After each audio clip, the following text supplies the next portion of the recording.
serve as a force for good. Thank you very much for the opportunity to share my insight. Great. Thank you so much to all of our panelists. And we'll now begin a round of questioning from colleagues, and I will start.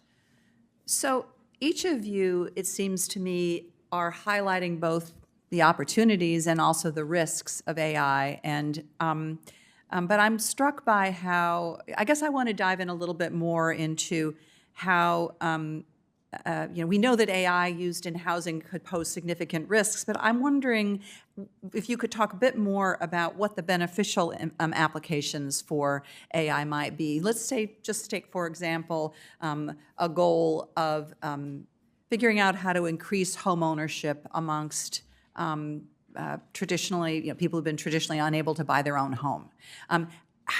AI is a tool. How could AI, just as an example, be used as a tool to advance that goal? And anybody, I'd love to hear what you have to say about that, if it's implemented correctly. Sure, I can start. As I shared, we have just released research this month using AI to help expand access to credit for people who are credit worthy and have been kept out of the financial mainstream. There are many organizations, and our research shows that we can increase fairness and access by about 13% for underserved groups. There are many organizations, well, I take that back, not many, but there are some organizations that are working on using AI and other forms of technologies to incorporate factors that are currently not included in our the underwriting systems and the credit scoring systems that we utilize today in order to determine if people can access credit opportunities. So I'll give you an example. Rental housing payment information. This is a very viable factor. It is an important and highly predictive variable that is not included in the underscoring systems that we utilize today. That missing factor, that missing information, that missing data could really open up the aperture for opportunity, particularly for people who live in rural communities.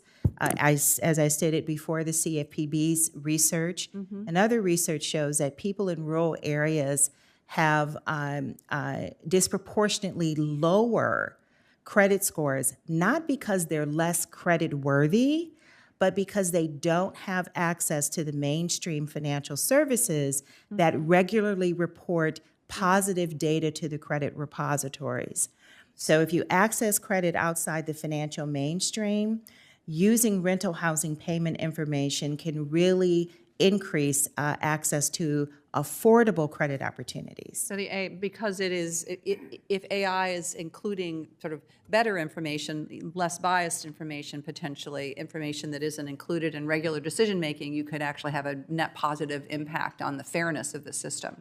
That's right. Right. Thank you. Let me ask a kind of a different question. Like, how do we address this so-called black box phenomenon in AI, where you have an AI tool that includes machine learning, so it is constantly learning and changing the way it's, improving supposedly the way that it's making decision making, but it seems to sort of spit out an answer at the end, and the question is, like, where did that answer come from? Could Mr. Schmidt or Dr. Perry, could you just address that? How do we actually get accountability when you have that kind of a technological tool? So there are two issues here. One is directly your question, and how do we deal with these incredibly opaque algorithms? But then there's another important piece, which is, should we even be worrying about this in high-risk situations? Or should we be using more interpretable, requiring more interpretable, more understandable algorithms? And the way that this is first sort of surfaced over the last 5 or 10 years is been this idea that in order to have accuracy, you had to have an opaque black box. by being able to incorporate lots of interactions and nonlinear relationships and all sorts of difficult math, you would get a more accurate measure of, say, credit outcomes. What has happened over recent years is that people have realized that you don't need to have these incredibly opaque algorithms. You can actually develop ones that are pretty understandable. And so I believe that those are going to become much more commonly used in these high stakes decisions. Interesting. Thank you. Dr. Perry, I'm out of time, but if there's anything that you'd like to add, I'd love to hear from you.